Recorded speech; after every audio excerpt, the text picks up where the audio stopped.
సూర్యుడు ఒక గ్రహం. ఆ గ్రహంలో పెద్ద పేలుడు సంభవించి శుక్రగ్రహం దెబ్బతిందట. ఇది సంచలనాత్మకమైనటువంటి కథనం. సూర్యుడిలో మన కంటికి కనిపించని అవతల వైపు భారీ పేలుడు సంభవించడంతో శక్తివంతమైన తరంగాలు, షాక్ వేవ్స్ మన సౌర వ్యవస్థలోకి వెలువడినట్టు ఖగోళ శాస్త్రవేత్తలు గుర్తించారు. ఈ నెల 21వ తేదీన ఈ పరిణామం చోటు చేసుకున్నట్టు వెల్లడించారు. ఈ కరోనల్ మాస్ ఎజెక్షన్ CME ఢీకొట్టడంతో శుక్రగ్రహం వీనస్లో స్వల్ప భాగం దెబ్బతిన్నట్టు కనిపెట్టారు. సౌరోద్గారం తదుపరి లక్ష్యం ఏంటి? మన భూగోళమేనా? అనేక సందేహాలు తలెత్తున్నాయి.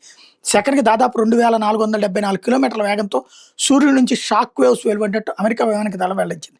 ఇది అత్యంత వేగవంతమైన, శక్తివంతమైన కరోనల్ మాస్ ఎజెక్షన్ అని శాస్త్రవేత్తలు స్పష్టం చేశారు.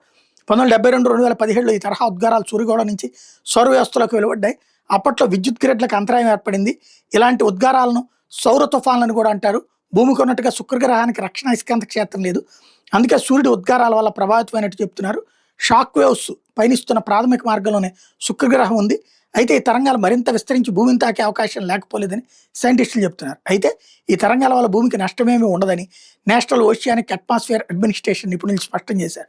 సూర్యుడి అవతల వైపు నుంచి వెలువడే తరంగాలు భూమిని ప్రభావితం చేయబోవని, మనకు ఎట్లాంటి ముప్పు ఉండదని, ఎవరూ ఆందోళన చెందాల్సిన అవసరం లేదని వెల్లడించారు. కరోనల్ మాస్ ఎజెక్షన్ ని వాతావరణ నిపుణులు నిశ్చితంగా పరిశీలిస్తున్నారు.